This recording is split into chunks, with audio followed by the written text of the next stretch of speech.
Welcome to my playhouse, and today, except having a really bad hair day, it's a great day. I have a couple of DeWalt batteries here, and these are lithium-ion batteries, and they should not be working. My mechanic came and gave these to me and asked if I could have a look at them. These are bloody expensive here in Denmark. In other countries like the US, you would just go and purchase some new ones because you pay next to nothing for them. We kind of pay double for half, so it's worth it to open up and see if there's something that we can do. This one kind of lights up when you press the button. This one, not so much. So let's take them apart and see what we got. Unfortunately, I don't have any DeWalt equipment because I'm a Ryobi guy. So we are mostly gonna be able to see the battery voltage and stuff like that. I am expecting that either we have a dead cell or we have an unbalanced system in there. If one of the cells has been discharged to next to nothing, it won't work very well. So we might be able to charge that cell up again, and it might just work great for a couple of years after that. So first thing I found is that, well, DeWalt uses security torques that goes in here, and security torques is a torque, and it has that hole in the middle, which they have done with a little stick in the middle of the screw here, which means that if you try to put in a normal one without a hole, well, it doesn't do anything. So you need a security torque to open up these batteries, or you need to remove that thing in the middle, which is also possible, but a little bit more work. And we have our awesome Black & Decker screwdriver that I did in another video. So let's take this apart.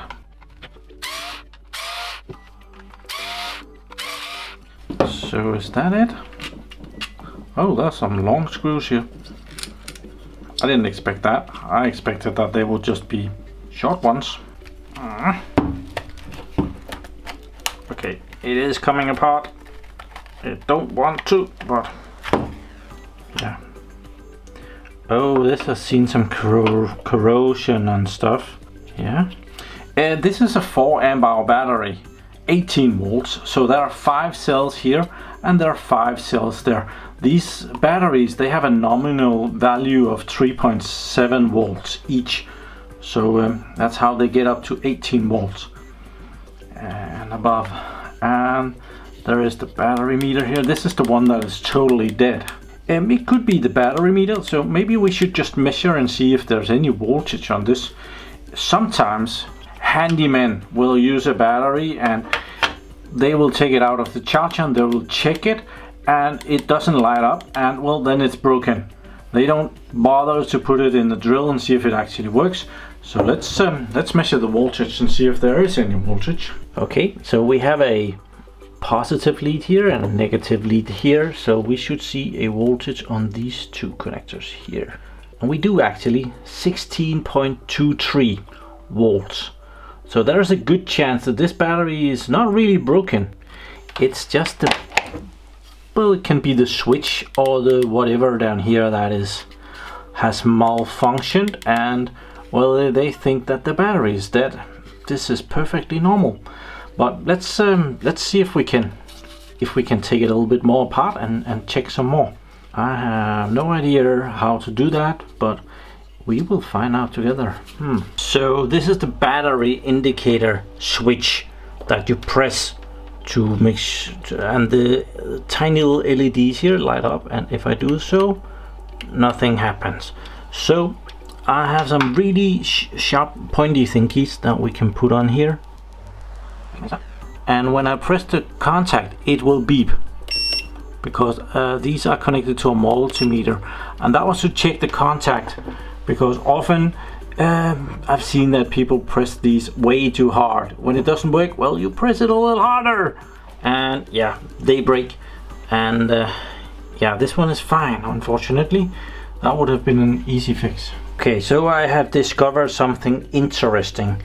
If you can see the meter there, can't you? We can maybe put something underneath it. Maybe a little bit better. If we measure the voltage over this battery, we have 3.8 volts. If we measure it over this battery, we have 4 point something. Next we have 4 point something. Next we have 4 point something. Next we have 0.0 nothing. And so there's something going on down here.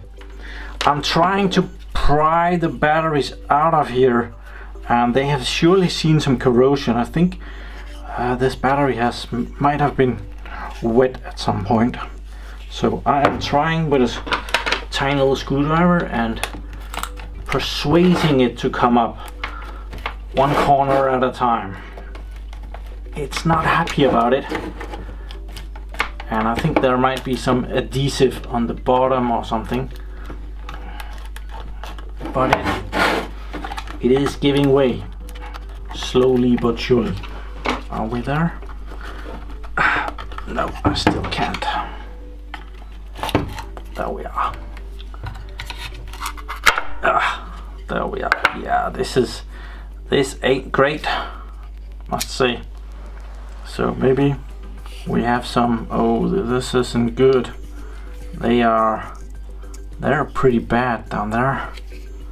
Even though that doesn't seem to be the bad battery. That was down here. There wasn't any voltage on that. How does this work anyway? This is a cell. That's okay. Yeah, it is as I thought. But all this rust might have short-circuited this one or this one, so that they have drained themselves. So we're gonna have a look at that. Yeah, this side of the battery is perfectly fine. This side over here is very rusty, so maybe one of these batteries has leaked, which they could. This looks like some acids leaching, but I think we'll try and remove the connectors here and see if we can do something for it. So after removing this spot welding, this positive side of the battery, I'm not sure if it's worth repairing or if we just scrap that cell. We could measure if there's any voltage on it. There is no voltage on that thing, so that cell is dead. This one has also been short. I'll see if I can get to that. Otherwise, this looks very much like a lost cause. Starting to fix this, I'm not sure if it's worth it. So I freed the other cell as well, and if I meter this, if I put the multimeter on, plus here and minus there and plus there, we actually get 0.011, which is better, meaning probably that cell is not completely dead. So I'll try and give it a bit of a charge. When it's that dead, don't charge it very much. I have my little power supply here that I made a million years ago, and we need to be sure of the voltage coming out of that. So I'm connecting it to the multimeter here. There, and a couple of volts like this is probably fine. Let's turn it down to about 2 volts. I made this ages ago. It's very touchy. So let's try and put this on that battery somehow. The minus lead, kind of easy, that can go right there. But the plus one is a little more difficult. Let's see if we can fit that. It actually takes a charge. That battery might be okay. It's not gonna be a great fix, I can see that already. Okay, so just touching the positive leaf here, I already have the battery up to 0.3 volts. So that battery is savable. That is gonna be just fine. The other one is way more doubtful. So we could try and just give that a voltage, see what happens. It's probably shorted out. I'm not doing any current at all. It's way under an amp. It's probably like 0.1 amp or something like that. 100 milliamp. So I'm gonna take the voltmeter. We'll just check that.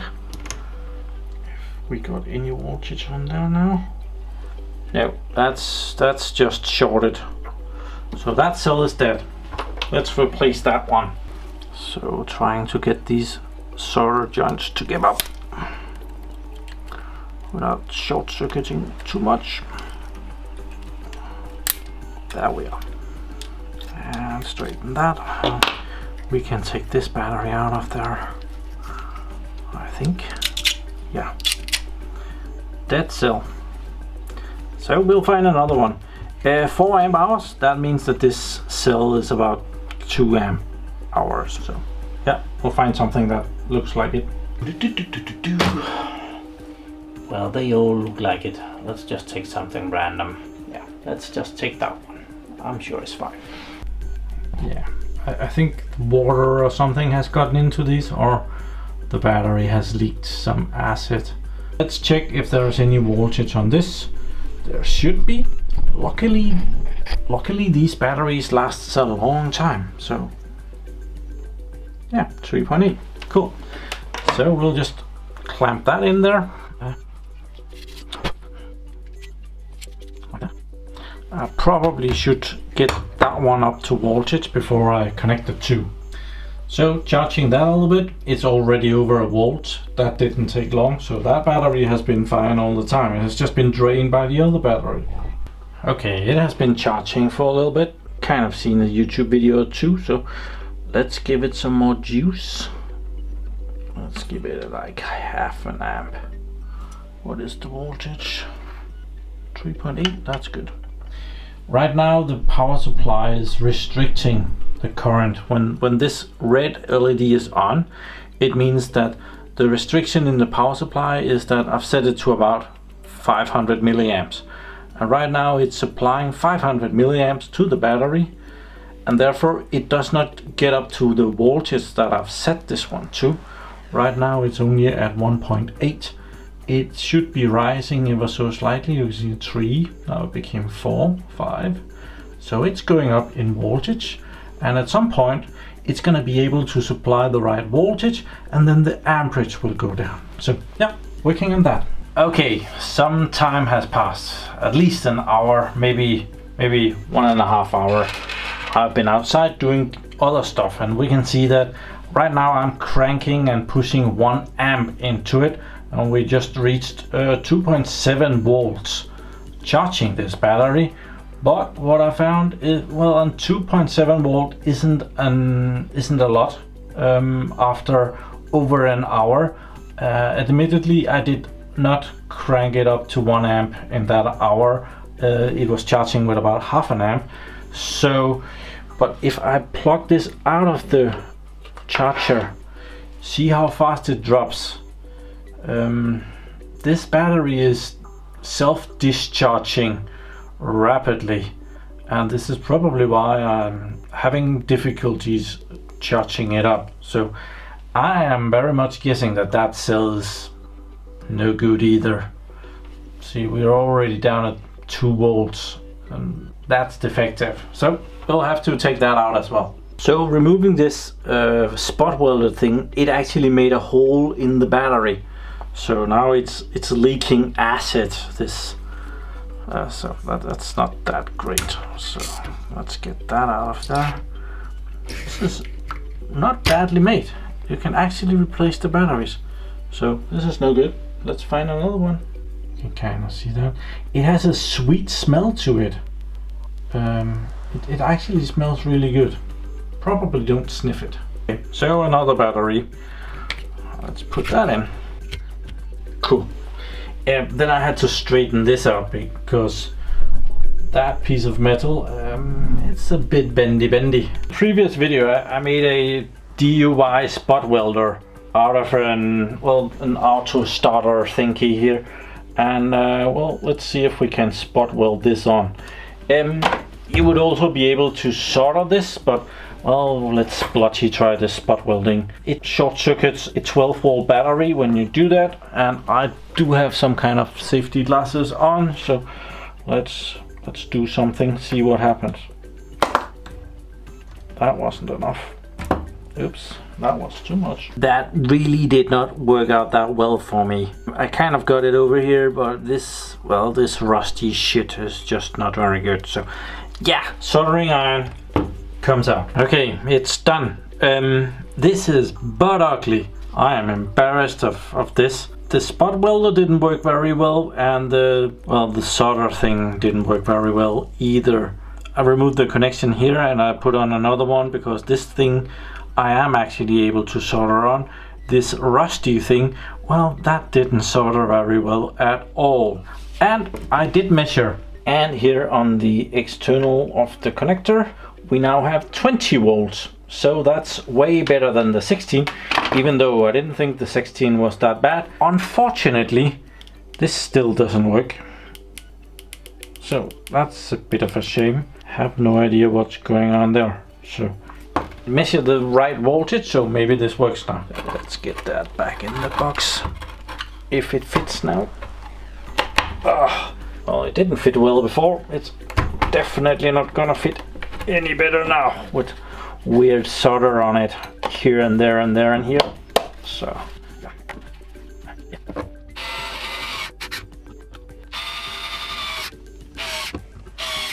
let's check the other one. This one actually does show some activity, different layout and all. Let's measure some voltage on that, see what that brings us.